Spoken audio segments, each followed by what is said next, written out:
Hello friends, நாட்டுக்கோழி வளர்க்க போகிறீங்களா? அதுக்கு தீவன செலவு ரொம்ப அதிகமாக இருக்கா? கடைக்கு போகாமல் வெறும் 40 ரூபாய் செலவில் 1 கிலோ சத்தான நாட்டுக்கோழி தீவனத்தை உங்கள் வீட்டில் எப்படி தயாரிக்கணும்னு தான் இன்றைக்கி வீடியோவில் பார்க்க போகிறோம்.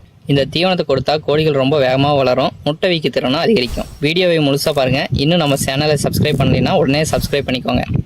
சரி, இப்போ 10 கிலோ தீவனம் தயாரிக்கிறதுக்கு என்னென்ன பொருட்கள் எந்த அளவுகள் வேணும்னு பார்க்கலாம். ஃபர்ஸ்ட் ஒன்று பார்த்தீங்கன்னா மக்காசோளம்.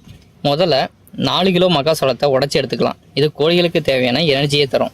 செகண்ட் ஒன் பார்த்தீங்கன்னா கம்புவை 2 கிலோ அளவுக்கு எடுத்துக்கொள்ளலாம். இது கோழியோட ஹீட்டை குறைச்சி நோய் எதிர்ப்பு சக்தியை அதிகரிக்கும். தேர்ட் ஒன் பார்த்தீங்கன்னா கடலை புண்ணாக்கு. இதை 1.5 கிலோ அளவுக்கு எடுத்துக்கொள்ளலாம். புண்ணாக்கில் எப்பவுமே புரோட்டீன் அதிகமாக இருக்கும், இதனால கோழியோட ஸ்ட்ரென்த்தும் நல்லாவும் இருக்கும். ஃபோர்த் ஒன் பார்த்தீங்கன்னா அரிசி தவிடு. அரிசி தவிடை 2 கிலோ அளவுக்கு நம்ம எடுத்துக்கலாம். இது கோழியோட செரிமானத்துக்கு ரொம்ப நல்லாயிருக்கும். ஃபிஃப்த் ஒன் என்னென்னு பார்த்தா கருவாட்டு தூள் தான். இந்த கருவாட்டு தூளை 400 கிராம் அளவுக்கு எடுத்துக்கலாம். இது முட்டை வைக்கிற கோழிக்கு கால்சியம் மற்றும் புரோட்டீனை அதிகப்படியாக இருக்கிறதுனால கருவாட்டு தூள் ரொம்ப நல்லது. கடைசியாக சாதாரண உப்பு. இந்த உப்பை 50 கிராம் அளவுக்கு எடுத்தால் போதும்.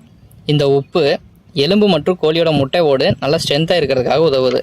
இப்போ செய்முறையே பார்ப்போம். முதல்ல நம்ம எடுத்து வச்சிருக்க மக்காசோளம், கம்பு, புண்ணாக்கு எல்லாத்தையும் ஒன்றா கொட்டி நல்லா கலந்துக்கணும். கோழி குஞ்சுகளுக்கு கொஞ்சம் நைஸாக அரைச்சா போதும். அதே பெரிய கோழிகளுக்கு ஓரளவுக்கு குறகுறப்பாக இருந்தாலே போதுமானது. இதோட கடைசியாக தவிடு, கருவாட்டு தூள், உப்பு எல்லா இடத்துலையும் சமமாக பரவுற மாதிரி நல்லா கிளறி விட்டுக்கோங்க. அவ்வளோதான் ஃப்ரெண்ட்ஸ், ரொம்ப சத்தான நாட்டுக்கோழி தீவனம் தயார்.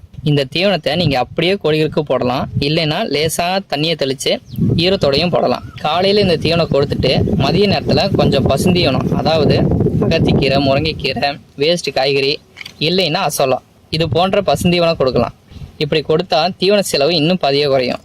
கடையில் வாங்குகிற தீவனத்தை விட நம்மளே கைப்பட தயாரித்த இந்த இயற்கை தீவனம் கோழியோட வளர்ச்சிக்கு ரொம்ப நல்லாவே இருக்கும். இந்த வீடியோ உங்களுக்கு பயனுள்ளதாக இருந்தால் லைக் பண்ணுங்கள். கோழி வளர்க்குறவங்க ஃப்ரெண்ட்ஸ்க்கு ஷேர் பண்ணிக்கோங்க. அடுத்த பயனுள்ள வீடியோவில் உங்களை நான் சந்திக்கிறேன். நன்றி, வணக்கம்.